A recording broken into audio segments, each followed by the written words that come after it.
Ibu-ibu yang dirahmati Allah SWT, syukur alhamdulillah wabil khusus dumateng pengurus Majelis Taklim Radhatul Jannah yang tidak saya sebutkan satu persatu. Moga-moga ibu-ibu semua malam hari ini dalam keadaan yang bahagia lahir dan batin. Amin. Moga-moga dengan barokahnya majelis ilmu malam hari ini, mungkin ada kerabat atau saudara atau jamaah yang lagi sakit, moga-moga segera diberikan kesembuhan oleh Allah Subhanahu wa taala. Bagi yang sudah sehat lahir, moga-moga batinnya juga bahagia. Al-Hadiniyah Al-Fatihah. A'udzubillahi minasyaitonirrajim. Bismillahirrahmanirrahim. Alhamdulillahirabbil alamin arrahmanirrahim maliki yaumiddin. Iyyaka na'budu wa iyyaka nasta'in. Shiratal mustaqim.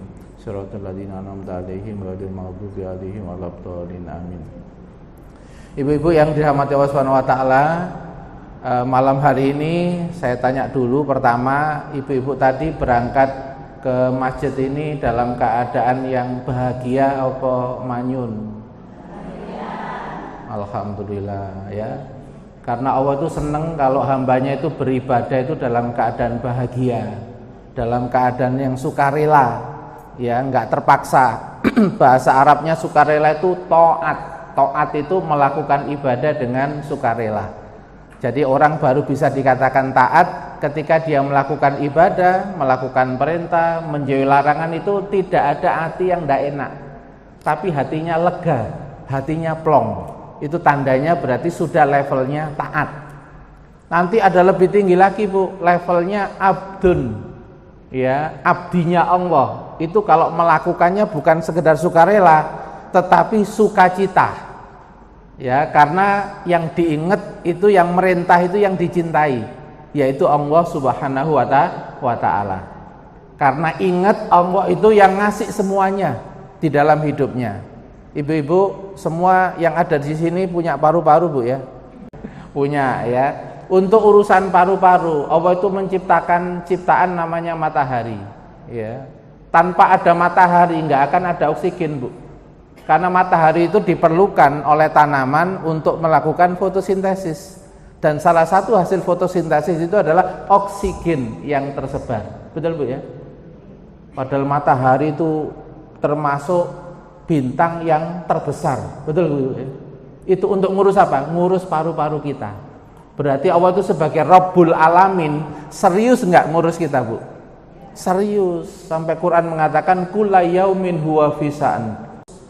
Termasuk hanya untuk urusan oksigen aja diurus. Makanya tadi saya tanya, dengan bahagia apa enggak, itu untuk mengukur kita ini sering bersyukur atau tidak. Karena orang bersyukur itu biasanya sering ceria, sering bahagia. Moga-moga kita doakan, ya, yang ada di sini semua mudah bahagia. Amin ya rabbal alamin. Yang berikutnya, temanya materi malam hari ini adalah mencetak generasi qurrata a'yun. Ini terdapat di dalam Al-Qur'an surat Al-Furqan, surat nomor 25 ayat 74. Ini doa yang dibaca oleh ibu-ibu yang punya impian, punya cita-cita. Ya, meskipun tidak ada keturunan kiai, nggak ada keturunan habib, tapi pengen anaknya jadi solihah. Itu berarti hebat, Bu. Ya, kalau habib, kiai, doa keturunan solihah itu wajar. Karena apa? Sudah pernah merasakan, ya, Bu, ya. Nah, kalau ibu-ibu ini orang biasa, tapi kok punya impian, cita-cita anaknya solihah, itu namanya luar biasa. Karena ini doanya Nabi, Bu. Kelasnya kelas Nabi. Tapi doa ini kita pakai dalam kehidupan sehari-hari. Karena saking pengennya kita punya keturunan yang solih dan solihah. Ya, katanya orang Jawa itu kan begini, awakmu kok aja kaya aku, sing ngalami aku kaya ngene iki aku wae. Betul, Bu, ya? Awakmu keduluwe apik. Betul, Bu, ya? Nah, itu namanya memperbaiki keturunan. Ada orang tua itu yang biasa-biasa, tapi gara-gara anaknya solih dan solihah naik derajat, Bu, di surga. Kenapa? Karena orang tuanya senantiasa didoakan oleh anaknya. Rabbi firli wali walidayya warhamhuma kama rabbayani shaghira. Ibu-ibu, sekarang saya tanya, membentuk anak menjadi generasi yang qurrata ayun, solih-solihah, itu butuh perjuangan apa santai-santai? Ya, butuh perjuangan, Bu ya. Berarti butuh amal yang sedikit atau amal yang banyak? Ya, sekarang saya tanya lagi, amal yang banyak itu menurut Ibu itu beban, repot atau banyak pahala? Kok pinter ya Bu majelis ini Bu ya? Ibu-ibu mohon maaf, kalau ibu-ibu dulu waktu ngurus anak, ya anaknya itu ndak karu-karuan sampai butuh mikir yang keras, butuh pengorbanan yang banyak, ya jangan banding-bandingkan orang tua yang nggak pati ngurus, jangan. Karena nanti ketika anak itu berdoa, warhamhuma, ya Allah rahmati kedua orang tua saya, kama rabbayani shaghira. Jadi Allah itu memberikan rahmat kepada ibu-ibu sesuai seberapa besar, seberapa banyak ibu mengurus anak-anak. Jadi kalau ibu itu banyak amalnya, banyak geraknya, ya, the power of emak-emak Bu ini ya, kekuatan emak-emak ngurus anak. Ya, soalnya kata kiai saya Bu ya, dari penceramah-penceramah itu, nek dudo ditinggali anak, anaknya gak keurus. Betul Bu ya? Nek janda, anak papat kopen kabeh, betul? Iku makane, nggih. Makane hebat iku adalah apa? Perempuan Bu, hebat Bu. Ya, makanya wanita itu adalah tiang negara. Nek laki-laki mek tiang jaler ngoten tok. Ngono tok gitu. Nek wanita sampai tiang negara. Karena kalau wanita ini hebat, baik, sempurna, bojone gak pati apik itu, anaknya bisa solih dan solihah Bu. Itu. Makanya kenapa sih Bu kok wanita itu punya pengaruh besar kepada anak? Karena dikasih 3 kekuatan, ibumu baru bapakmu. 75% Bu kekuatan ibu itu. Karena ada hubungan batin antara anak itu dengan ibunya waktu di kandungan. Itu perasaannya tuh nyambung lebih kuat antara anak dengan ibunya. Nggih, ngapunten nggih. Sampai ten Surabaya niku saking saktine ibu nggih, sampai ana cerita ludruk Bu ya. Napa niku cerita ludruk nggih? Sarip gurung wayahe nak, betul nggih? Lho iku mek cerita fiksi Bu ya, enggak tahu bener apa enggak, tapi itu untuk sekedar menggambarkan saking saktine wong wedok nggih Bu nggih. Perempuan, ibu perempuan itu digambarkan seperti itu. Dan di dalam agama memang posisi ibu itu 75%. Jadi nek jenengan itu open, telaten, terus sabar, mendoakan, lalu anaknya jadi solih, biasanya nanti di surga itu tingkatannya tinggi, gitu. Jenengan kok wis apik, dadi wong apik, kok terus didoakan Robbi firli wali walidayya, kata para ulama, dosanya enggak dihapus tapi derajatnya dinaikkan, lho Bu. Berarti jenengan dari tiang sae, jadi orang baik, rugi napa mboten? Mboten. Terus dadekno anak jadi orang baik, untung napa rugi? Tambah untung. Ya Bu ya. Punya bekal amal dari dirinya sendiri, ditambah dikasih amal jariah dari anak. Gimana Bu? Pengantarnya semangat nanti kalau punya anak atau cucu dihantarkan menjadi qurrata ayun.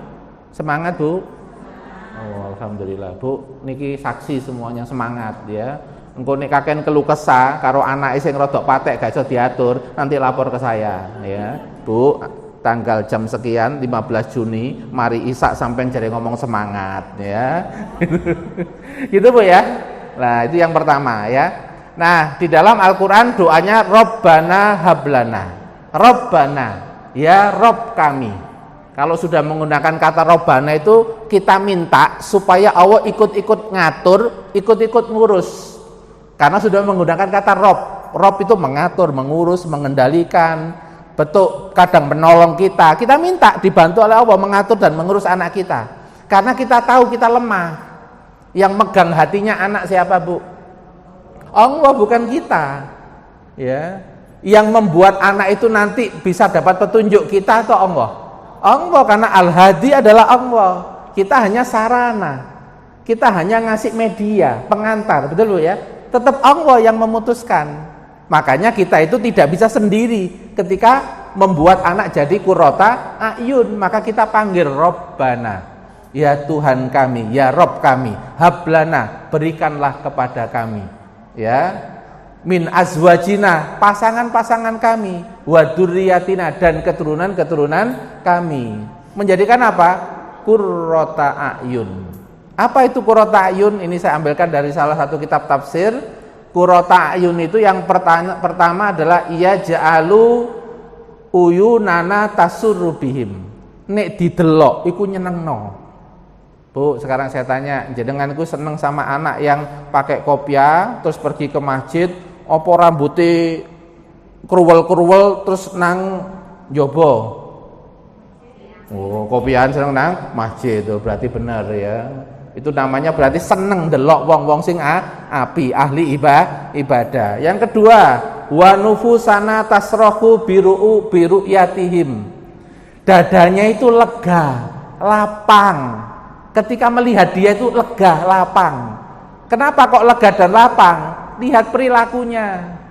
Dipanggil nurut, tidak ngomongnya santun, ramah, lembut. Seneng apa mboten, Bu? Seneng, ya. Yang ketiga, wa qulubuna taskunu wa tatmainu wujuduhum, dan hati kita itu tenang, tentram, damai, karena anaknya ini sudah menjadi anak yang solih dan solihah. Nah, coba kita lihat para jamaah sekalian, apa sih indikator anak itu solih dan solihah? Yang pertama, imannya kuat. Orang itu kalau imannya kuat, biasanya jiwanya stabil apa jiwanya labil? Jiwanya stabil. Orang kalau imannya kuat itu nggak terpengaruh, Bu, sama naik turunnya keadaan, nggak terpengaruh. Mau rezeki sedikit, mau rezeki banyak, tetap tenang. Ibu-ibu, saya tanya, kira-kira ibu-ibu kalau awal bulan sama akhir bulan hatinya sama apa enggak? Oh, sama ya? Oh, alhamdulillah ya, berarti imannya udah kuat, Bu, ya. Udah nggak terpengaruh apa tanggal. Soalnya bukan pegawai negeri, Bu, ya. Ya, sudah terbiasa pengusaha ya, antara awal, tengah sama akhir sama ya. Karena indikator imannya itu kuat, itu punya pribadi namanya hayyin. Ya, pribadi tenang, damai, stabil. Meskipun keadaan tuh naik turun. Kalau ada yang membuat cemas, maka dia tawakal kepada Allah. Kalau ada yang mengkhawatirkan, dia tawakal kepada Allah. Khawatir tentang masa depan anak, dia pasrah sama Allah. Ikhtiar ya dilakukan, tapi dipasrahkan, ya Allah saya pasrahkan masa depan baiknya anak saya kepadamu, la haula wala quwata illa billah. Pas khawatir langsung jadi tawakal. Kira-kira jadi tenang apa enggak jiwanya? Tenang. Ala bidzikrillahi tatmainul qulub, karena disambungkan sama Allah. Dia punya keyakinan, aku ndak mampu, aku ndak punya modal, ndak punya kapasitas, tapi Allah bisa kok ngantarkan. Suatu saat itu bisa tak capai. Bisa nggak, Bu, terjadi? Bisa. Ini kerajaannya manusia atau kerajaannya Allah? Kerajaannya Allah. Jadi kalau ada apa-apa lapornya ke siapa? Lah, ke Allah, Bu. Ini cara kalau kita ini supaya cepat tenang. Sama keadaan yang nggak sesuai dengan harapan, kita terbiasa ridho, terima dulu. Terima dulu, jangan jengkel dulu, jangan mangkel dulu. Terima dulu. Karena keadaan yang ndak enak bukan berarti itu penghancur, ndak mesti. Bisa jadi kita lagi ditawari amal soleh sama Allah. Ada enggak, Bu, orang itu mengalami keadaan ndak enak, tapi itu baik buat dia? Ada enggak? Ada. Contoh misalnya preman, Bu, biasanya untuk perapatan itu rutin mengganggu orang. Terus sakit parah, sakit buat preman, baik apa enggak? Baik. Nek Ustadz ate ngisi ngene loro, baik apa enggak? Enggak, nggih pun paham nggih. Jadi ada jenis sakit itu yang baik buat seseorang. Karena sakitnya mampu menghalangi dia meneruskan kemaksiatan. Nek gak loro sik terus kok wong yo. Sampai ponakane takok, "Paman nandi iku lho nang perapatan wakal sik nggodho-nggodhoi wong," gitu. Tapi bulan berikutnya, "Paman kok wis gak ketok loro wonge." Nggih Bu nggih. Nah, ada sakit itu baik. Karena ternyata sakit itu digunakan oleh Allah Subhanahu wa taala mencegah supaya maksiatnya tidak terus. Betul Bu ya? Berarti apakah musibah itu mesti jelek? Enggak. Ada enggak orang yang ketinggalan pesawat tapi menjadikan dia tambah selamat? Ada enggak? Nah, itu loh Bu, kita itu diajari punya adab sopan santun sama Allah. Nek ono gak enak, terima dulu. Bisa jadi yang ndak enak itu ada kebaikan buat kamu. Qurannya juga ada itu. Al-Baqarah ayat 216. Wa asa an takrahu syai'an fahuwa khairul lakum. Bisa jadi kamu itu nggak suka dengan sesuatu, tetapi yang kamu nggak suka itu ada kebaikan buat kalian. Wallahu ya'lam. Allah itu tahu depannya masalah, pertengahan masalah, sampai akhirnya, betul? Kalau kita taunya semuanya apa depannya aja? Nah itu kan berarti kan ya, taunya cuma depannya aja. Makanya kalau depannya saja, ojo keminter, nggih Bu nggih. Tahan dulu, jangan-jangan nanti ada sesuatu yang berbeda. Gimana Bu? Sepakat? Nah, itu kalau punya anak yang imannya kuat Bu, biasanya stabil, nggak emosian, damai, wajahnya juga apa? Tenang. Pengen Bu punya anak begitu Bu. Nah, kalau punya anak begitu Bu, ndonga sak ndonga mustajab Bu. Ya, kenapa begitu? Wasta'inu bisabri washola innang woha ma'as sobirin. Yang dibarengi oleh Allah itu orang yang jiwanya stabil apa orang yang jiwanya labil? Stabil. Orang yang jiwanya terus damai, terus tenang, itu cepet nih ndonga sak ndonga. Kenapa Bu? Mudah khusyuk. Nggih Bu nggih. Nah, orang mudah khusyuk itu biasanya gak kakean pikiran. Kabeh gak dipikiri Bu, yang dipikiri sing penting-penting ae. Ana wong ngelokno, jarno, wong itu membersihkan dosa kita. Nggih Bu nggih. Enggak perlu direspon. Itu. Nah, itu tanda Bu kalau orang itu imannya sudah kuat. Yang kedua, biasanya qurrata ayun itu akhlaknya mulia. Ibu-ibu kalau punya anak 4, kalau pas lagi sakit, pengennya anak 4 itu akur, kerjasama, menjaga ibu, atau tukaran goro-goro jam besuk. Akur Bu ya, akur ya. Punya anak 4 akur, waktu sakit malah royo anakku sing jogo, aku sing jogo, seneng Bu kayak gitu tuh. Oh berarti anakku perhatian, gitu Bu. Pengen Bu anak yang begitu. Nah kalau pengen siapa Bu yang nyuntuin? Oh ya sudah. Karena nanti Bu ya untuk membentuk anak yang solih-solihah itu contohnya dari mana? Dari orang tua ya. Nanti konsep suksesnya itu contohnya harus dari orang tua. Karena ayatnya bunyinya apa? Ku angfusakum wa ahlikum naro. Jagalah dirimu dulu, baru keluargamu dari siksa api neraka. Sekarang saya tanya ibu-ibu, anak-anak itu lebih mudah dicontohin apa lebih mudah dibilangin? Betul ya, lebih mudah dicontohin ya Bu ya. Contoh misalnya begini ya, ibunya itu nyuruh sabar ke anaknya, tapi ngomongnya itu gayanya nggak sabar. Kira-kira anaknya jadi sabar apa jadi jengkel? Oh, udah paham Bu ya berarti ya. Awakmu sing sabar po, ngono ae gak sabar. Terus anaknya bilang, lah ibu gak sabar. Bisa terjadi Bu? Nah itu bisa terjadi. Jadi kadang-kadang ketika kita itu membentuk pribadi, generasi yang qurrata ayun seringkali kadang-kadang gagal, kita jarang introspeksi terhadap pola-pola kita, perilaku kita. Karena ternyata yang lebih kuat itu adalah apa yang mereka lihat dan mereka rasakan. Itu pengaruhnya lebih kuat daripada instruksi. Ya, makanya dalam parenting Islam itu Bu, tidak boleh terlalu banyak instruksi kalau contohnya belum kuat. Karena malah bisa menimbulkan ketidakpercayaan. Itu. Misalnya ibu biasanya kalau nyuruh anak mau makan, disuruh ngomong apa? Bismillah. Ya Bu ya. Pernah nggak anaknya bilang, "Oh mama kok langsung makan, nggak ngomong bismillah ya?" Tak batin. Padahal iku gak ngomong. Itu. Cuma karena kan ya rada ego to, Bu nggih. Rada ego tak batin, gak ro awakmu iku. Nah, kayak begitu enggak boleh terus-terusan, Bu. Nanti jadinya anak nanti enggak mudah mengakui kesalahan. Jadi semua itu nanti ada sumbernya, Bu, apalagi dari seorang ibu. Kalau ibu itu sudah ditaruh, Bu, egonya dan mendidik, merawat itu untuk anak, biasanya, Bu, itu langsung muncul anugerahnya dari Allah Subhanahu wa taala. Tahan dilokno wong, tahan kemudian dikritik orang. Itu bisa berhasil biasanya. Ini berarti termasuk telaten apa mboten? Telaten merawat anak. Apa gemati semerap gemati, Bu ya.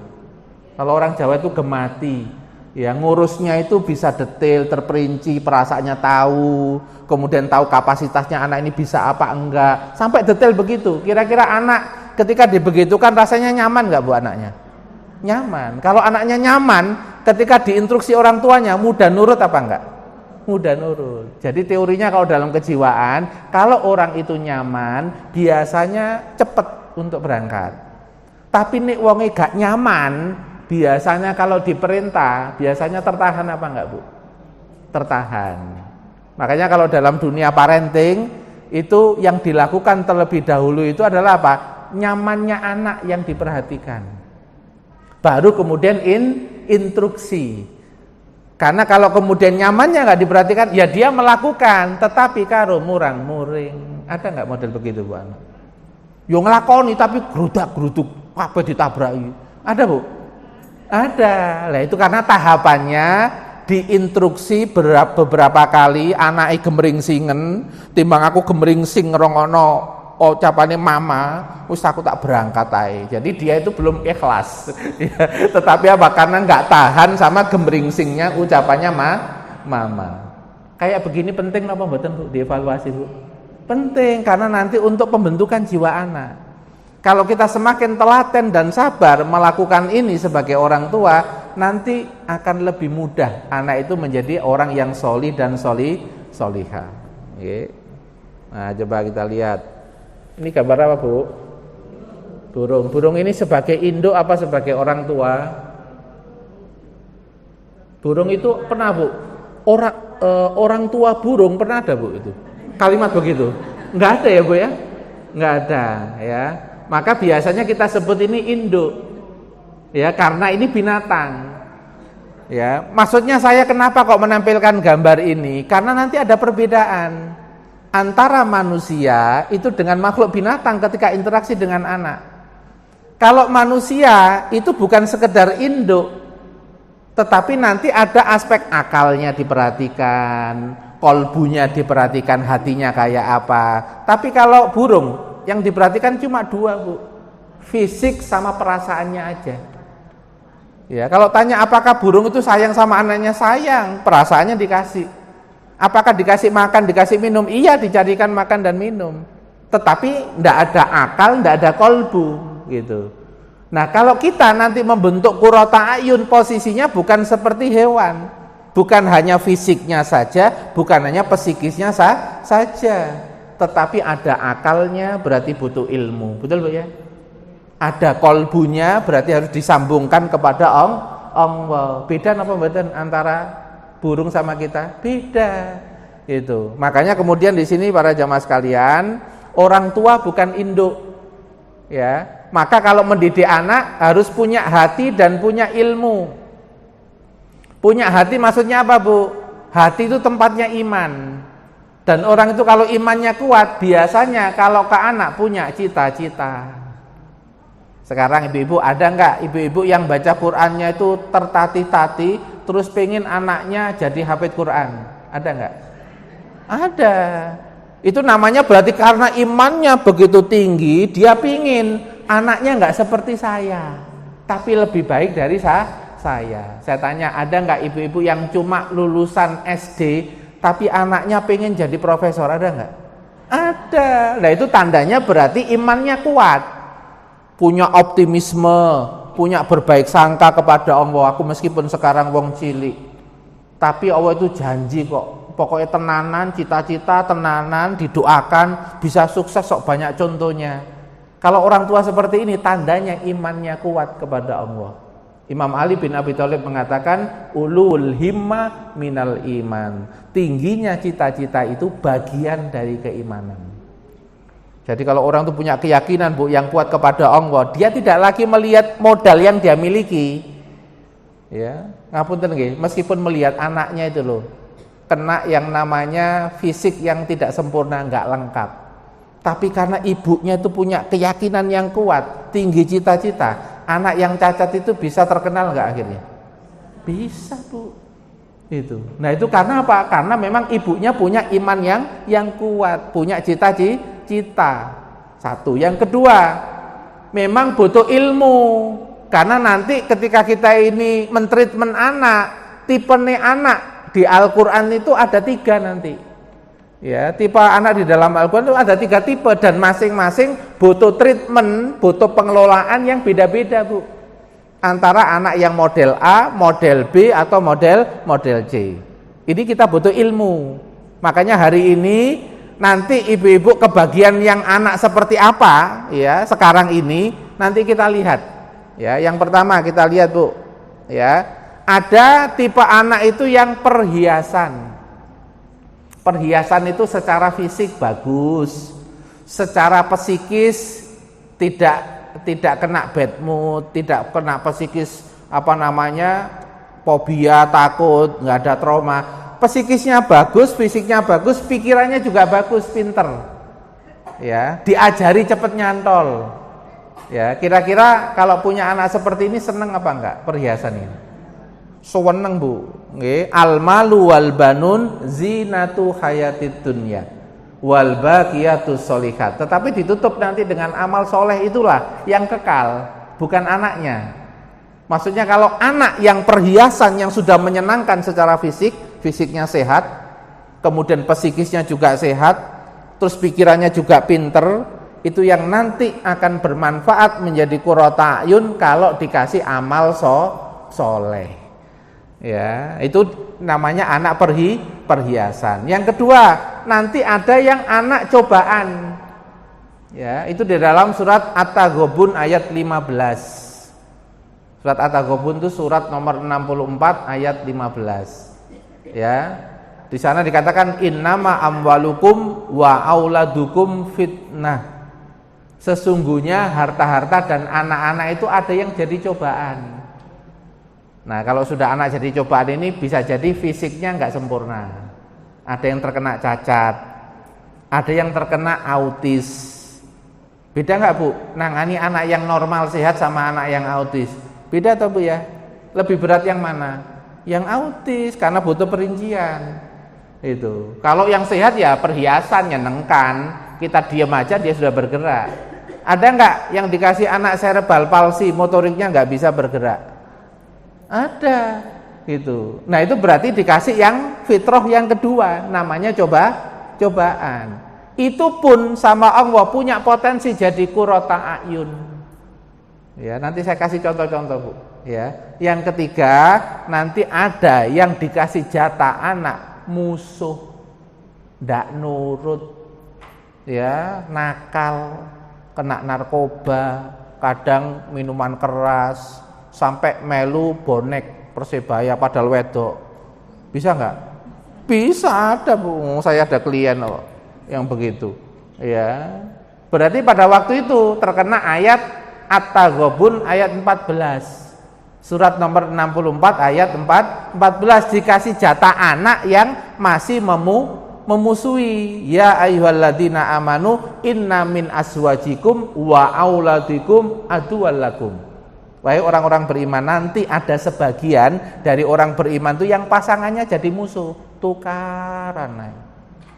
Sing situ ngomong ketek, sing situ ngomong bleduk. Iya. Jadi anaknya sampai bingung, iki kebun binatang apa omah, ngono sampai anaknya bingung. Ya, karena sautah-sautan, Bu, ya. Nah, itu berarti pada waktu itu apa? Ya pasangannya masih konflik, masih musuh. Yang kedua, anaknya musuh, ndak nurut, bantah. Ya, ada enggak yang anak itu akhirnya lebih mementingkan anak laki-laki, lebih mementingkan perasaan istrinya daripada perasaan orang tuanya? Ada enggak? Kok ngomong banyak nang gini. Tak kira mak bebek tok, ternyata banyak ya. Ya Allah, namanya isinya dunia, Bu ya. Ya, isinya dunia itu ada cobaan, ada yang cobaan level tinggi yang namanya sampai dimusuhi. Tapi ingat Ibu-ibu sekalian, Al-Quran juga sudah ngasih informasi yang musuh itu suatu saat bisa berubah menjadi teman setia. Jadi ketika Al-Quran itu ngasih informasi itu nggak nakut-nakuti, karena ayat yang lain juga mengatakan idfa billati hiyal ahsan, responlah orang-orang yang memusuhi kamu itu dengan cara yang lebih baik, sampai yang memusuhi itu hatinya jadi lembut, hatinya kemudian jadi terenyuh, sampai introspeksi orangnya, terus akhirnya mengakui kesalahan, akhirnya kemudian dekat sama kita. Bisa enggak terjadi begini? Bisa. Itu berarti kalau ada yang memusuhi, berarti kita lagi ditawari apa? Ditawari untuk amal soleh, levelnya lebih tinggi, levelnya lebih berat. Lebih berat mana? Nangani anak yang musuh sama anak yang perhiasan? Yang musuh, anak yang musuh apa anak yang perhiasan, yang menyenangkan? Yang musuh lebih berat, Bu ya. Aku iku wong tua kok gak dihormati, betul Bu ya? Jadi pertarungannya sama ego gitu. Nah, Ibu-ibu sekalian ya, saya ndak tahu jenengan dikasih jatah yang mana. Soalnya iku sono panitiane dhewe. Nah, kula mboten bagian panitia. Iku panitiane Gusti Allah. Ma asaba min musibatin illa bi'nillah. Apapun yang menimpa kalian itu atas kehendak Allah. Entah dikasih jatah anak yang perhiasan, entah dikasih jatah anak yang cobaan, atau dikasih jatah anak yang musuh. Tenang ibu-ibu, semuanya ada solusinya dalam Al-Quran. Tinggal mau pakai atau tidak. Tenang. Allah itu bukan nakut-nakuti. Hei, awas yo, anakmu musuh, bukan. Allah itu ngasih tahu, kamu itu tak turunkan di dunia. Ketika di dunia itu ada jatah soal yang musuh, ada jatah soal yang cobaan, ada jatah soal yang perhiasan. Itu semua harus disikapi dengan benar. Untuk sama-sama dibawa kemana? Qurrata a'yun. Endingnya nanti menyenangkan. Endingnya happy ending. Mau nggak Bu dikasih bocoran caranya? Mau aja atau mau banget? Kok kayak anak ABG ya ibu-ibu ya? Iya, berarti tahu bahasa anak ABG. Berarti punya anak ABG tahu Bu ya? Nggih, alhamdulillah. Ya memang harus bestie kalau sudah anaknya ABG. Ya, karena dalam parenting Islam itu kalau sudah ABG, ya parentingnya adalah seperti teman. Bukan seperti atasan sama bawahan. Ya, itu nanti ada tekniknya. Nah, sekarang kita mulai yang pertama. Ini bagi ibu-ibu yang dikaruniai anaknya perhiasan. Badannya sehat, apa maneh wajahnya ganteng, manis ya, psikisnya bagus, enggak kena masalah psikis, enggak pengecut, enggak kena fobia, takut berlebihan, enggak gampang nangisan ya, pokoknya psikisnya bagus. Ya, wong ditinggal ngajar ngono ya iso open dhewe, ya gitu, itu perhiasan berarti.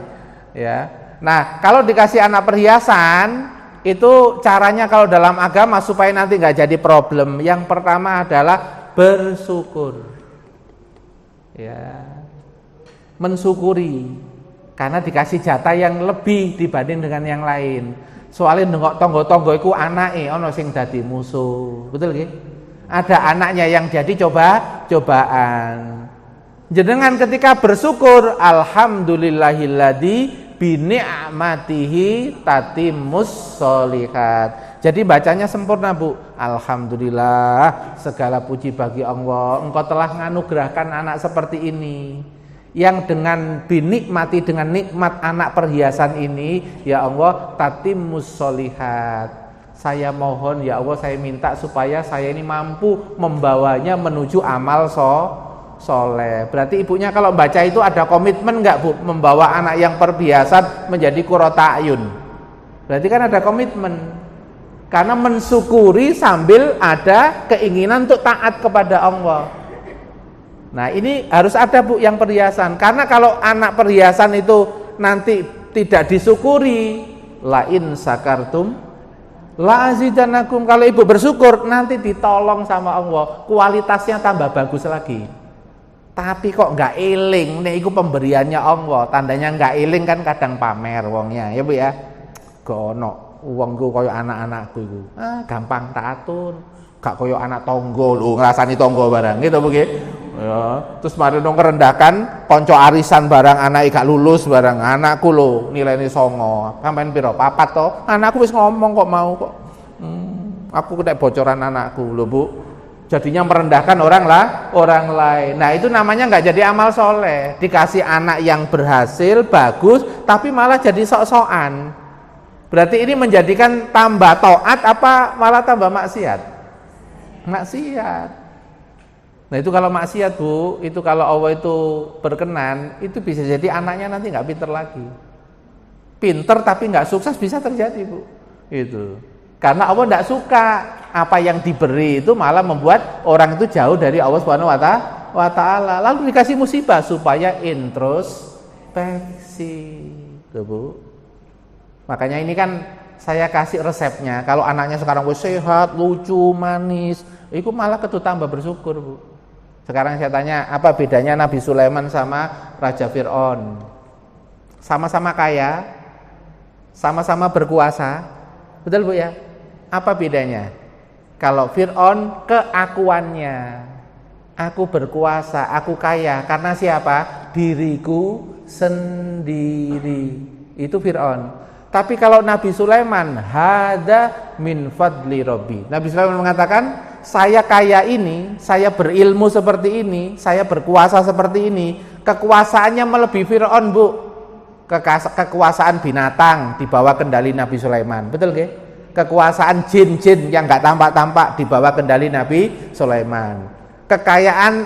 Kekuasaan daratan dan lautan juga di bawah kendali Nabi Sulaiman. Kalau Fir'aun itu kekuatan darat Bu, nggak pernah dapat kekuatan laut. Makanya ketika tenggelam nggak ada pasukan kataknya, betul?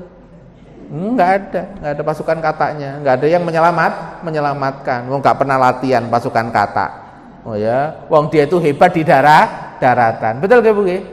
Nah, Nabi Sulaiman lebih hebatnya dibanding Fir'aun, tetapi dikasih kalimat apa? Hada min fadli Rabbi.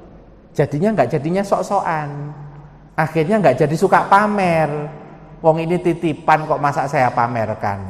Kalau nanti saya pamerkan malah merendahkan orang yang ngasih titipan nggak suka. Itu. Kalau nggak suka nanti bisa diambil. Betul Bu ya? Nah, ini satu. Yang kedua, tetap rendah hati. Wanai pinter, nomor 1 terus. Ya, nomor 1 terus, kemudian dapat piala. Ya. Itu kalau orang rendah hati, kira-kira suka cerita kemana-mana atau biasa-biasa aja? Biasa. Itu. Biarkan orang itu tahu dengan sendirinya. Karena kalau kita terlalu banyak cerita, nek sing ngenes. Betul Bu ya? Nah, kalau kita cerita tapi nggak pada tempatnya membuat ngenes orang, berarti pada saat kita cerita membuat orang itu lega atau membuat orang sakit hati. Sakit hati. Ini ada kisah nyata Bu, seorang ulama kebetulan pedagang di pasar Bu. Ya, ini kisah di zaman yang lalu, ulama hebat ini. Ya. Nah, beliau itu ketika di pasarnya kebakaran.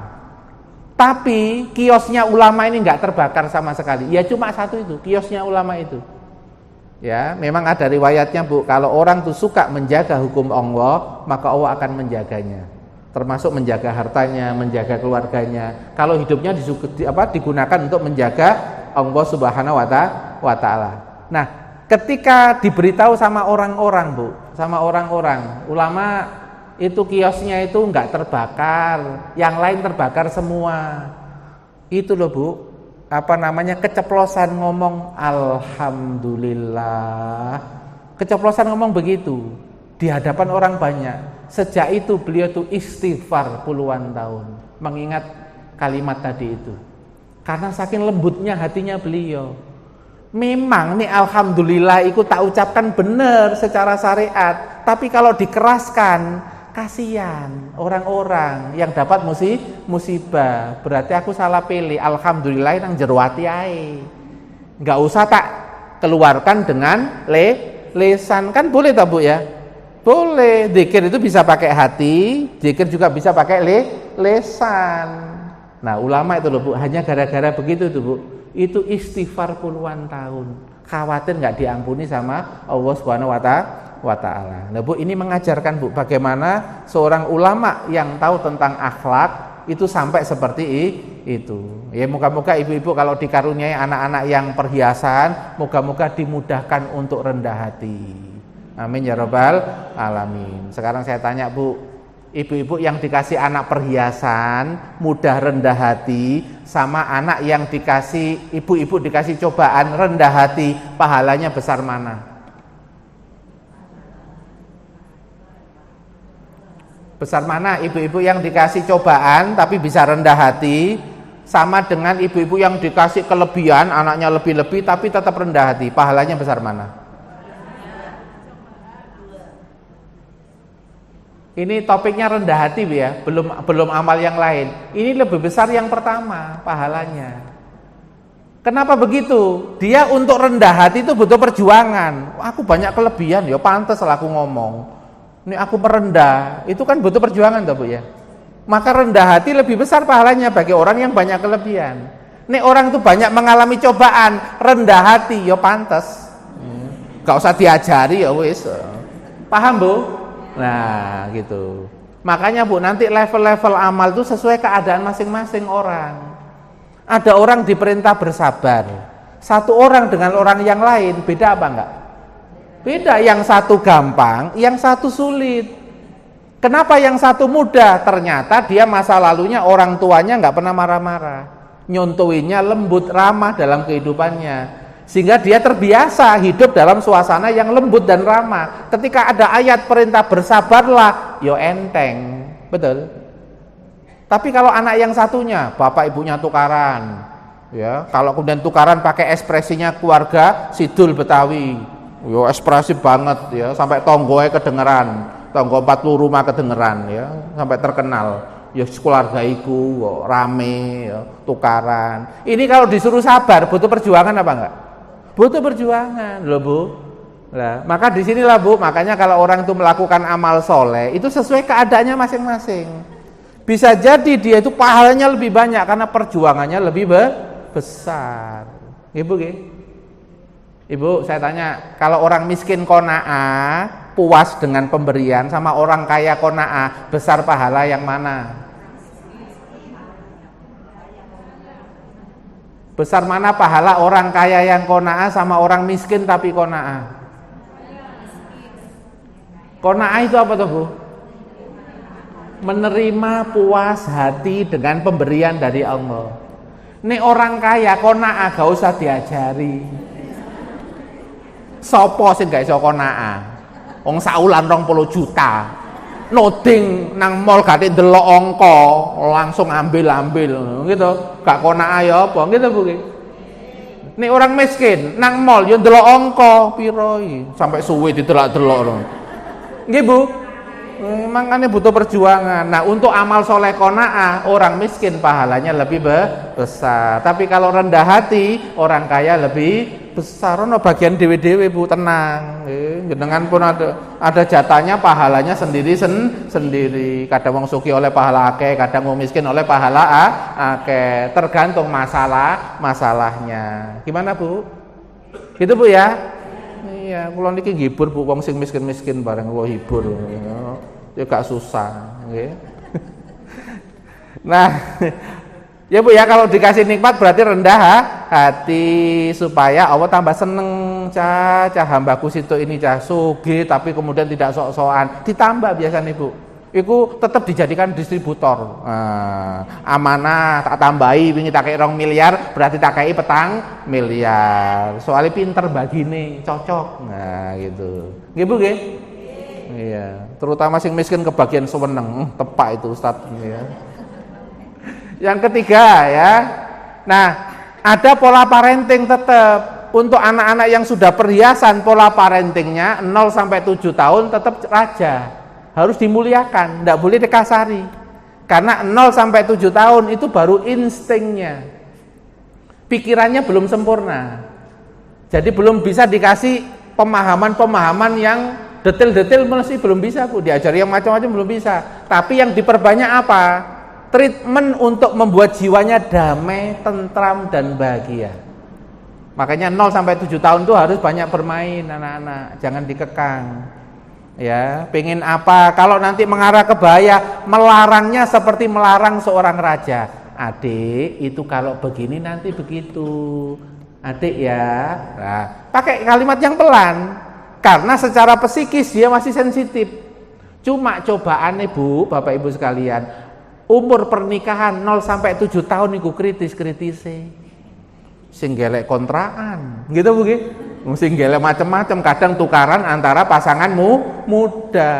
Tapi kalau berhasil Bu, biasanya anaknya nanti sukses lebih awal. Karena perhatiannya lebih kuat kepada well-being anaknya, kondisi kejiwaan daripada anaknya, supaya tetap selamat. Makanya banyak kasus-kasus trauma secara psikis biasanya dialami 0 sampai 7 tahun. Ya, yang akhirnya di umur berikutnya akhirnya ada keterlambatan di dalam kedewasaan. Ada keterlambatan di dalam ketika dia itu menyerap kepinteran, karena orang itu kalau tertekan susah pinter. Ya, karena antara tertekan psikis sama pinter itu berkebalikan Bu. Nek dia itu lapang, pinter iso munggah, tapi nek tertekan, pinter iso nurun. Betul Bu ya? Nah, sekarang berikutnya yang keempat, berarti dicari pendidikan dan lingkungan yang baik. Ya, ini ada kisah seorang ya ibunya ustadzah, tapi punya anak. Ya sudah dididik dengan yang baik, tetapi lingkungannya dekat naik klub. Ya, lingkungannya itu dekat-dekat tempat-tempat yang naik klub maksiat begitu. Akhirnya apa? Ada salah satu anaknya itu yang akhirnya terpengaruh. Ya, terpengaruh dunia malam. Itu berarti kan masalah apa Bu? Lingkungan pergaulan. Ibunya ya sudah mendidik. Ya, dan anaknya juga pintar baca Quran, bahkan qori, suaranya bagus. Tapi di waktu remaja itu terjebak dalam perilaku yang tidak benar sampai kena narkoba. Berarti akhirnya jadi perhiasan berubah jadi musuh akhirnya. Jadi musuh. Tapi tenang, ada tekniknya, ada caranya. Nanti yang musuh juga ada treatmentnya supaya nanti jadi sembuh, bisa menjadi qurrata a'yun. Ya Bu ya, tenang Bu ya. Quran tuh nggak nakut-nakuti kok Bu ya. Quran tuh basyira wa nadhira. Al-Quran itu ngasih kabar gembira. Ya, tapi nanti kalau enggak mau tahu dikasih nadhira, peringatan. Tekniknya begitu. Nah, sekarang kedua, anak cobaan. Sekarang kalau ada anak lahir dalam keadaan cacat, cobaan apa enggak? Cobaan. Ada anak lahir dalam keadaan kena autis, cobaan apa enggak? Cobaan, ya Bu ya. Kalau dilihat dari fisiknya, psikisnya, itu ditampakkan sama Allah ada kelemahan. Tapi bisa enggak orang itu fisiknya lemah, tetapi ternyata di dalam fisik yang lemah, pinternya luar biasa? Bisa terjadi apa enggak Bu? Bisa. Karena Allah SWT itu kalau menampakkan sesuatu yang lemah secara fisik, biasanya di dalamnya itu tersimpan potensi dan bakat yang luar biasa, asal orang tuanya tahu merawatnya, asal orang tua itu telaten merawatnya. Makanya kalau sudah cobaan Bu, pertama butuh ridho, terima dulu. Jangan suka membandingkan anak-anak yang lain yang sempurna, tambah ngenes sampean kok. Ya, wis iku jatahmu, terima dulu. Ya. Karena penerimaan itu nanti akan mendatangkan ridhonya Allah. Ya, idza ahabba qauman ibtalahum. Jika Allah cinta pada suatu kaum, maka Allah akan memberikan cobaan kepada mereka. Jadi Allah itu ngasih cobaan itu karena tanda seneng sama kita. Karena kita itu mau dipilih, anakmu ini mau tak jadikan sebuah anugerah di masa-masa yang akan datang. Tetapi di masa awal tak kasih enggak enak dulu sebagai tantangan. Beda enggak Bu beban sama tantangan? Beda enggak Bu kalimat beban sama tantangan? Beda. Kalau beban nanti merawatnya berat. Tapi kalau tantangan itu ada optimis. Tahu aku. Biasanya Allah kalau ngasih yang begini, biasanya yang akan datang kalau caranya benar, itu maka akan jadi anugerah yang besar. Bisa Bu mikir begitu Bu? Ini ada makalah ulamanya Bu. Rubama mana'aka fa'atoka. Kadangkala Allah itu menahan kamu dengan yang tidak enak, tetapi nanti di kemudian hari mau dikasih yang enak. Inna ma'al usri yusra. Saiki tak kei angel-angel. Tapi dengan yang angel-angel dan sulit-sulit, caramu benar, nanti kamu akan tak kasih kemudahan di kehidupan berikutnya. Banyak terjadi apa enggak Bu? Banyak terjadi enggak kayak begini nih Bu? Terjadi, kenapa? Orang tuanya nerima, habis nerima sabar Bu, telaten. Terus sering dongo, saya tanya, biasanya ibu-ibu yang sering doa, itu anak yang perhiasan apa anak yang cobaan? Yang sering doa itu loh Bu, biasanya anak yang dikasih anak yang perhiasan apa anak yang cobaan? Oh, cobaan, gitu Bu. Karena khawatir gitu Bu. Karena khawatir resah akhirnya doa, ya Allah gimana ini ya Allah. Betul Bu ya?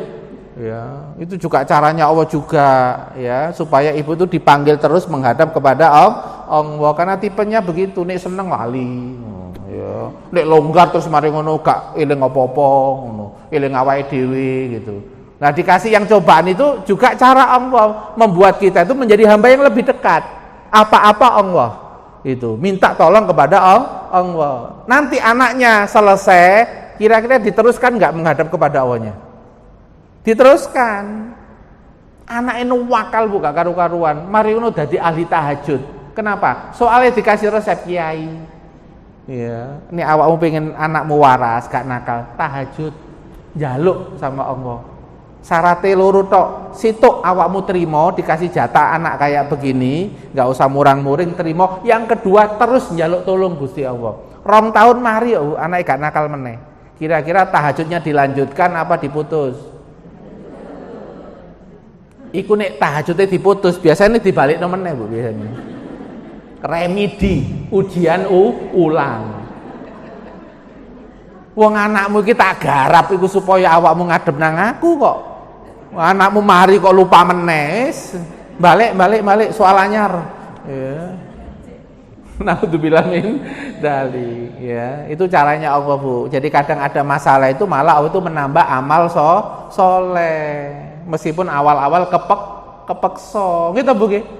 Peksa tapi goro-goro anak kedu salat tahajud, tapi lama-kelamaan menikmati salat tahajud. Lho Bu.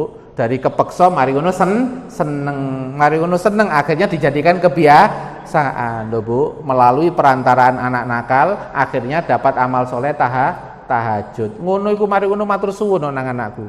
Terima kasih anak nakalku. Ngono. Sampai matur suwun karena ternyata jadi media supaya jadi amal soleh. Kira-kira kalau cara pandangnya begitu jadi longgar gak jiwa Bu? Jadi longgar. Karena Allah tuh tidak punya niat satupun Bu. Kalau ngasih ndak enak itu lalu mau menghancurkan jenengan, nggak ada. Ayat-ayatnya banyak. Wa ma rabbuka bidzolamil lil abid. Tuhanmu tidak pernah mendolimi hambanya. Layat limu rabbuka ahada. Tuhanmu tidak ada satupun yang mendolimi makhluknya. Mayuri dudul manlil alamin. Allah tidak mendolimi seluruh alam, makhluknya nggak ada. Loh. Sampai Allah itu beberapa kali ngulang-ulang di Al-Quran itu ngasih keyakinan Allah tidak punya niat jelek kok kalau ngasih yang tidak enak itu, tapi ngasih tantangan, ngasih challenge. Kira-kira mikir itu tambah pinter apa ora, fight semangat berjuangnya tambah muncul apa enggak, amalnya tambah banyak apa enggak. Betul Bu ya? Nah contoh ini Bu, tahu ini Bu, ini lahirnya dalam keadaan tunanetra ya, prematur dan ada masalah paru-parunya bocor. Itu. Berarti kalau paru-parunya bocor kan ada masalah pernafasan toh Bu. Tapi endingnya jenengan lihat, suaranya melengking apa enggak? Melengking. Karena dirawat, telaten, diperjuangkan sampai nang Singapura, diurusi betul. Itu. Dan Allah tidak pernah menyia-nyiakan amal dari hambanya yang tulus. Bapaknya sampai resign karena angkat tangan mae, butuh bantuan. Karena juga butuh support seorang laki-laki. Akhirnya apa? Jiwanya anak yang satu itu terpenuhi. Akhirnya jadi sosok yang apa? Jiwanya sempurna. Pede, optimis, mantep, ya, apa? Orang Jawa itu mengatakan tatak. Tatak itu mantep, ya. Menghadapi apapun itu tidak ada ketakutan, optimis gitu. Sampai punya apa namanya? Kata-kata, saya tidak bisa melihat dunia, tapi suatu saat semua dunia melihat saya. Loh. Nah, berarti kan dia sudah punya kalimat yang memicu dia supaya semangat. Itu. Ya, pada waktu menang Got Talent 2014 kalau nggak salah sujud syukur. Itu. Ya. Nah, berarti kan sudah ada satu jiwa-jiwa yang baik gitu. Dan itu juga ada peran siapa?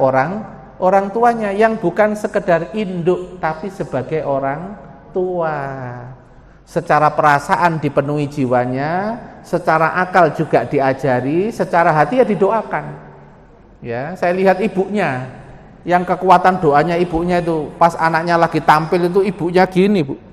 Ya, dongo terus kelihatannya itu. Padahal ibunya kekuatannya berapa? 75%. Doa yang mustajab diantaranya adalah doa orang tua kepada anaknya. Doa yang tulus dari orang tua. Yo banter Bu kekuatannya. Wong Allah berperan. Itu. Nah, berarti penting Bu ya. Jadi orang tua yang kemudian nerima dulu masalah, terus menjalani dengan telaten, terus mengendalikan emosi dan doa terus. Nanti ada waktunya sendiri. Ada timingnya sendiri. Nih ono sing menggonggong, biarlah kafilah tetap. Kok pinter Bu jenengan? Ya. Sing ngelok-ngelokno lho, apa anake ngono, dadi apa anake ngono. Nah, misalnya iku njarno gak usah dikomeni, njarno. Nanti waktu yang akan membuktikan. Gusti Allah gak sare, betul ya? Allah tidak tidur. Jadi all out-nya orang tua untuk qurrata ayun anaknya akan ditolong oleh Allah Subhanahu wa taala. Nah, ini contoh yang kedua, Najah.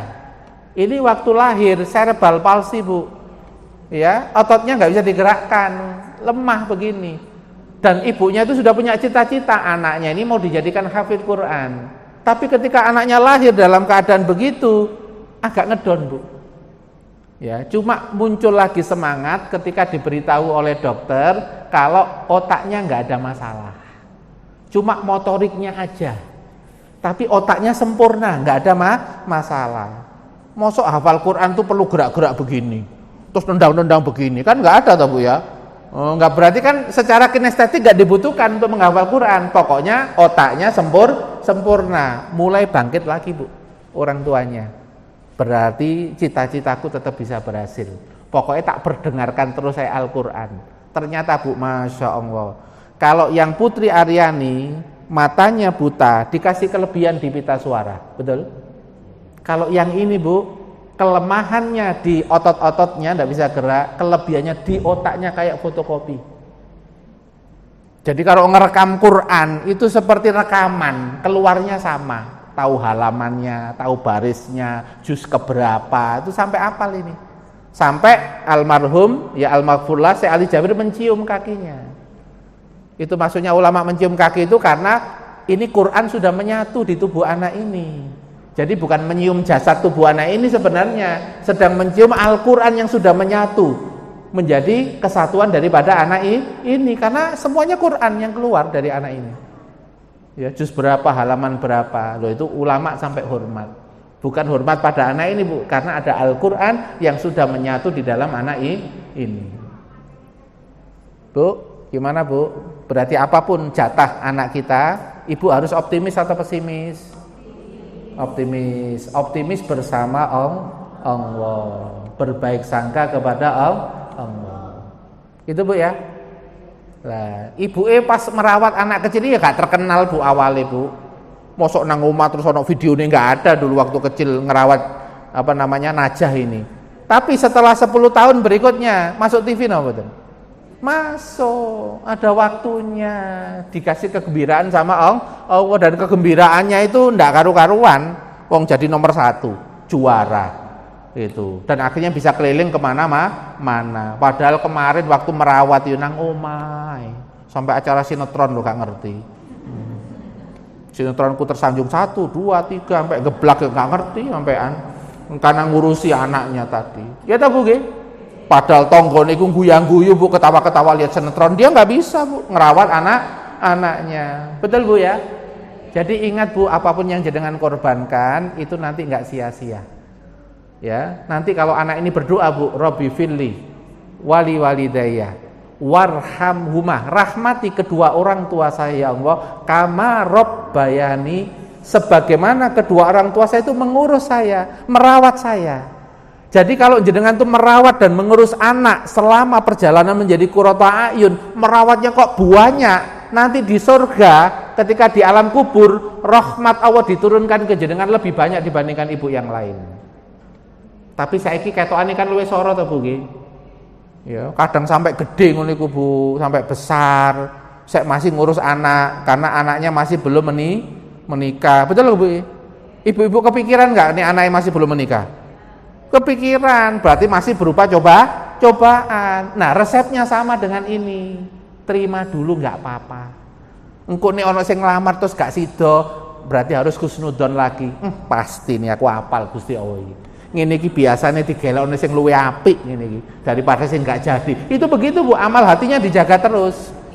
Ada yang mau suka anaknya cerita tapi ternyata kok gak jadi juga, tetap hatinya dikontrol terus jadi yang terkendali. Lalu menjadikan doa. Lah itu loh Bu. Itu kalau tahu rumus ini Bu, hidupnya akan selalu bahagia. Ya, betul Bu?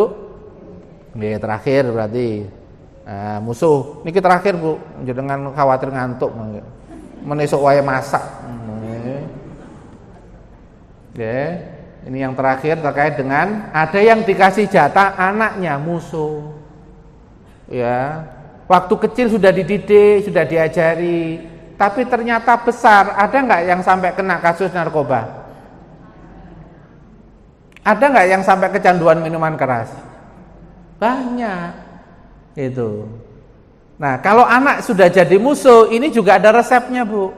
Ya, disebutkan dalam surat At-Taghabun ayat 14. Ada di antara pasangan hidup kalian dan anak kalian aduwwal lakum, musuh buat kalian. Resepnya apa? Pertama, wa in ta'fu, jika kamu mau memaafkan. Ya. Sebelum memaafkan Bu, itu tahapan awalnya adalah ridho dulu dikasih jatah anak masih nakal. Ridho itu terima dulu. Menerima itu satu hal, mengubah itu berikutnya. Paham Bu ya? Kalau dalam agama namanya ridho, ikhlas dulu, terima dulu dikasih jatah anak yang masih musuh. Karena anak itu dinamis, manusia itu dinamis, gak elek terus. Kalau treatmentnya betul, cara menyikapinya betul, yang jelek bisa berubah menjadi baik. Jadi ini bukan final, gak mesti elek terus. Meskipun sekarang ketokane saya ngombe. Sekarang saya tanya, anaknya itu ngombe sampai 10 tahun Bu. Terus dia taubatan nasuha, dosanya minum 10 tahun diampuni sama Allah apa enggak? Diampuni. At-taib kaman la dambala. Orang yang sudah taubatan nasuha itu sama enggak punya dosa sama sekali. Jadi yang buruk-buruk kemarin itu dibuang sama Allah Subhanahu wa taala. Jadi kertas putih. Jadi enggak usah kepikiran. Yang penting gimana caranya yang sekarang banyak dosa ini suatu saat kemudian jadi tobat. Betul Bu ya? Nah, itu bisa dibantu sama orang terdekat, khususnya orang tua. Karena orang tua itu memegang ridhonya Allah, ridho Allah fir ridhol walidain. Saya tanya Bu, ini ada anak nakal, wong tuanya murang-muring gak seneng. Kira-kira ketika kiai tausiah kepada anak nakal ini, mempan gak tausiahnya kiai? Masuk gak Bu tausiahnya kiai kepada anak ini? Mental loh. Wong Allah gak ridho kepada anak ini karena orang tuanya masih jengkel, masih mangkel. Kiai lu gak ngatasi. Dipanggilkan tukang ruqyah. Yo, diruqyahi katokane kono jine kakean. Pas diruqyah jine metu, ustate mule jine mlebu meneh. Wong-wong tuane sik gorong ridho kok gurung nerimo dikasih jatah anak yang sekarang masih memusuhi ya. Ridho itu tahapan awal, Bu. Nanti ada amalan berikutnya mengubah. Nah, cara mengubah ada tahapannya. Orang yang suka keburukan dosanya banyak. Makanya ayatnya wa in ta'fu, jika kamu mau memaafkan. Termasuk meminta ampunkan dosa anak ini kepada Allah. Coba, Bu, orang itu kalau hatinya itu gelap dan tebal, dikasih tausiah masuk apa enggak? Enggak masuk. Berarti kalau orang itu hatinya banyak dosa, butuh diminta ampunkan apa enggak? Butuh. Jadi orang tua itu minta ampunkan itu maksudnya apa sih? Hatinya yang tebal dan gelap supaya dihapus sama Allah, bisa buka.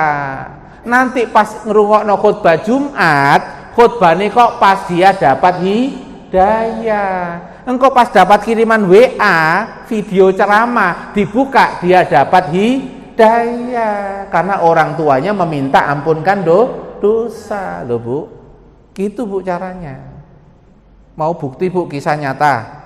Nah, kalau mau bukti kisah nyata saya tampilkan. Siapa ini? Ini almarhum, ya almarhumlah Ustaz Jeffrey Al-Bukhari. Jadi kan kalau baca di link-link Google macam-macam ceritanya Ustaz Jeffrey. Beliau kan sebenarnya awalnya kan terjebak kan? Terjebak dalam sebuah keburukan. Tapi yang hebat siapa? Ibunya sampai ke raudhah doanya. Ya, sambil menangis ya, meminta maafkan ampunan dosa anaknya. Langsung Bu berubah Bu anaknya. Siapa yang hebat? Ibunya. Karena ibunya ridho, Allah ridho dibuka hatinya. Kemampuan yang lalu-lalu muncul lagi. Beliau itu qori, bacaan Qur'annya hebat, suaranya enak. Itu. Ketika tobat jadi ustadz, ya langsung melejit Bu. Wong dapat support ridhonya orang tua. Loh Bu. Jadi jenengan tuh kalau pengen buat sukses anak, memang di zaman milenial seperti sekarang ini memang lebih berat. Rodok nahan-nahan ya apa ngono model milenial arek saiki itu. Gitu Bu nggih. Soalnya rodok keminter kadang-kadang nggih betul. Karena informasi dia dapat lebih banyak daripada zaman saya dulu. Ketika saya jadi anak, gak ono informasi yang banyak. Jadi gak iso bantah biyen niku. Nggih Bu nggih. Nek saiki ku gampang bantah karena kebanyakan informasi, banyak terpapar. Ngono niku nek ibuke gak pati pinter, langsung cegek kok. Lho, pinter arek iki. Nggih Bu nggih. Lah itu boleh yang terjadi Bu pada zaman milenial. Tapi kalau ibunya bisa lapang dada ketika anaknya itu salah, sering diminta ampunkan dosanya, biasanya hatinya tetap lembut. Nanti kalau dengar ceramah dimanapun, dia akan mendapatkan hidayah.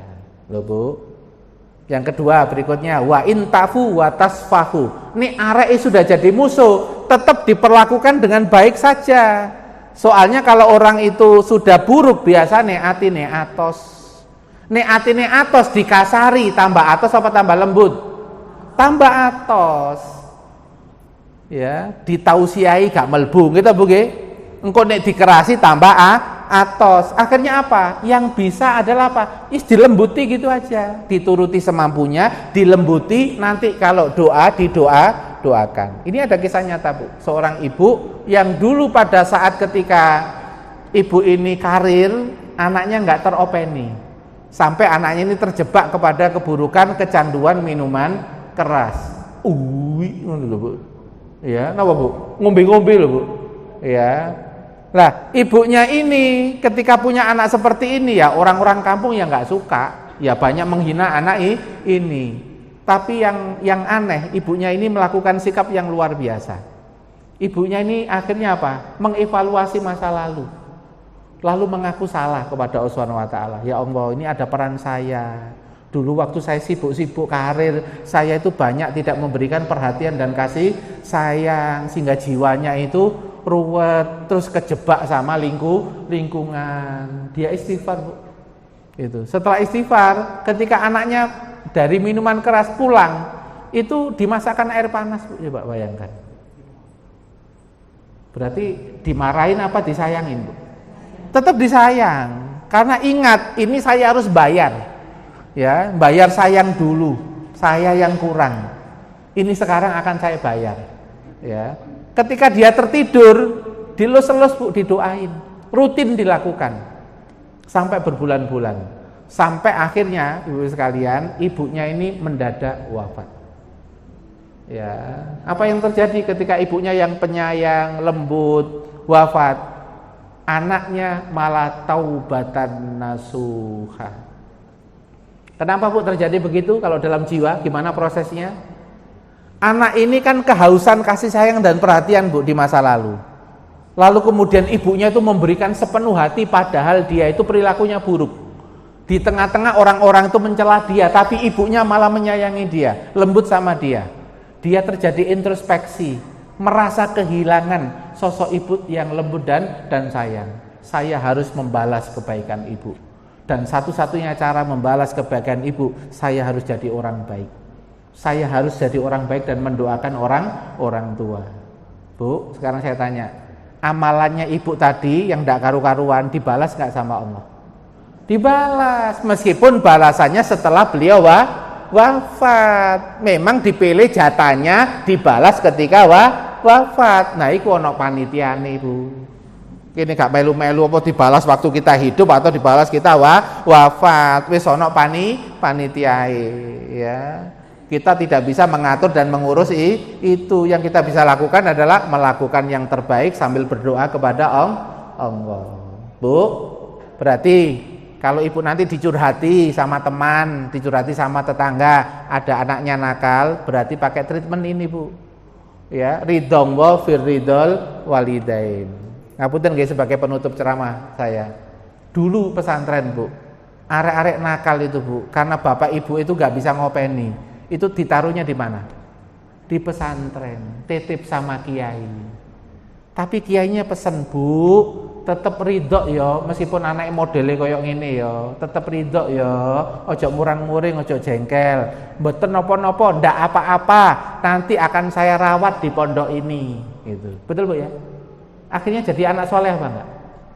Jadi anak soleh yang di rumah ibunya nggak ngatasi karena anaknya nggak karu-karuan, terus titip sama kiai, kiainya pesen apa? Ridho dulu, pokoknya terima aja. Nanti kita bantu merawat mendidiknya. Berhasil Bu, akhirnya jadi orang-orang soleh. Maka ibu-ibu sekalian, apalagi di zaman milenial seperti sekarang ini, pengorbanan terbesar dari seorang ibu kalau dikasih anak yang bermasalah, yang sampai memusuhi, mampukah seorang ibu itu nerima ini? Lalu sering memaafkan saja. Karena ridhonya orang tua dan permaafan akan membuka hati anak yang kemudian dari akan menjadi orang yang baik. Moga-moga kita dikuatkan semua oleh Allah Subhanahu wa taala. Amin ya rabbal alamin. Saya kira itu Bu ya pertemuan malam hari ini. Perlu ada tanya jawab atau langsung ditutup Bu? Cukup Bu ya? Tutup doa ya. Oke. Ya, mari kita tutup dengan doa. Moga-moga pertemuan ini barokah, ya, diberikan manfaat yang besar oleh Allah Subhanahu wa taala. A'udzubillahi minasyaitonirrajim. Bismillahirrahmanirrahim.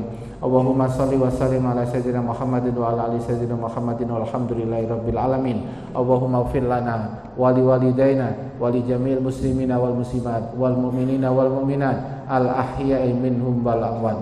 Allahumma barik lana fi azwajina wa ahlina wa la taturruhum wa wafiqna wa wafiqum li ta'atik warzuqna birahum. Ya Allah, berkailah kehidupan kami, berkailah pasangan hidup kami, berkailah putra-putri dan keturunan kami ya Allah. Ya Allah, ya Rahman, ya Rahim, arahkan kami dan mereka untuk senantiasa taat kepadamu dimanapun berada. Ya Allah, janganlah Engkau bahayakan kehidupan kami dan kehidupan mereka ya Allah. Ya Allah, ya Akramal Akramin, yang Maha Pemurah, berikanlah kebaikan-kebaikan pasangan hidup kami. Berikanlah kebaikan-kebaikan putra-putri kami. Kebaikan itu baik ketika kami hidup ataupun nanti setelah wafat. Engkaulah yang berkuasa atas segala sesuatu. Rabbana hablana min azwajina wa dzurriyyatina qurrata a'yun waj'alna lil muttaqina imama. Rabbana atina fid dunya hasanah wa fil akhirati hasanah wa qina adzabannar. Wa sallallahu ala sayyidina Muhammadin nabiyil ummi wa ala alihi washabihi wasallam walhamdulillahi rabbil alamin. Kita tutup dengan doa majelis. Subhanakallahumma bihamdik asyhadu an la ilaha illa anta astaghfiruka wa atubu ilaik. Assalamualaikum warahmatullahi wabarakatuh.